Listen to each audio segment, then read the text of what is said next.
ایسا آدمی امام مہدی ہونے کا دعویٰ کرے جو کلین شیو ہو اور وہ کہے کہ میں مہدی ہوں، تو اس کے بارے میں آپ کیا کہیں گے؟ آپ کو کوئی نبی، کوئی ولی ایسا نہیں ملے گا جو کلین شیو ہو. کسی پیغمبر کے بارے میں آپ کو یہ بات نہیں ملے گی، کہیں قرآن حدیث میں موجود ہی نہیں ہے، اسلام کا مزاج ہی نہیں ہے. حدیث میں آتا ہے 10 من الفطرہ، 10 چیزیں فطرت کا حصہ ہیں، ان میں سے یہ بھی ہے.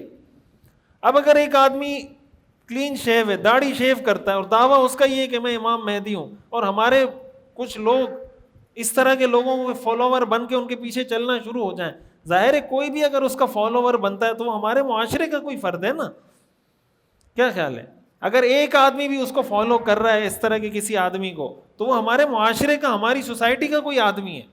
تو آخر اس سوسائٹی کے آدمی کو اتنی سینس کیوں نہیں ہے اس چیز کی کہ وہ یہ دیکھے کہ بھائی جو آدمی یہ دعویٰ کر رہا ہے اس کی حرکتیں تو چیک کرو.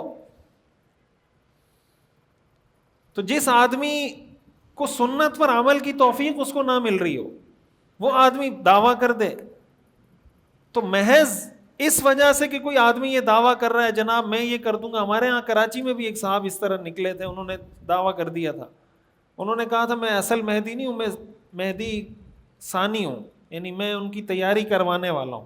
ان کو پھر پولیس نے پکڑ کے شاید جیل میں ڈال دیا تھا، تو اب وہاں پہ شاید آرام کر رہے ہوں گے. کبھی کوئی کراچی سے اٹھ جاتا ہے، کبھی لاہور سے اٹھ جاتا ہے، کبھی انڈیا حیدرآباد دکن میں الگ. وہ تاریخ میں پڑھ رہا تھا عجیب عجیب نام کے، ایک شخص کا میں نے نام پڑھا جیمز بانڈ، اس نے بھی دعویٰ کیا تھا کہ میں مہدی ہوں، اور لوگ اس کے بھی فالوور دنیا میں موجود تھے. نام کیا ہے؟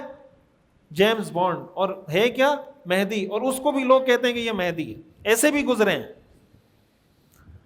تو اس لیے یہ مہدی، امام مہدی کے نام پر ہمارے لوگوں کو اس طرح کے ٹائٹل دے دے کے بیوقوف بنایا جاتا ہے.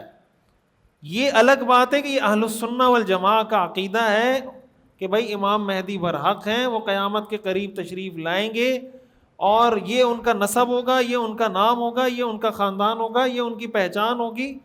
لیکن اس کا یہ مطلب نہیں کہ ہر آدمی یہ دعویٰ کرنا شروع کر دے، یا کوئی بھی دعویٰ کر دے تو ہم اس کے پیچھے چلنا شروع ہو جائیں، یا ہم اپنے دین کے کام کو اس لیے موقوف رکھیں کہ یار اب ہم دین کا کوئی کام نہیں کرتے، جب وہ آئیں گے تب ہم کریں گے. یہ ساری چیزیں دین کی بنیادی تعلیمات کے منافی ہیں. ہماری ذمہ داری کیا ہے؟ ہمیں نہیں پتا کہ ہماری زندگی میں امام مہدی کا ظہور ہوتا ہے یا نہیں ہوتا، ہمیں کچھ نہیں پتا.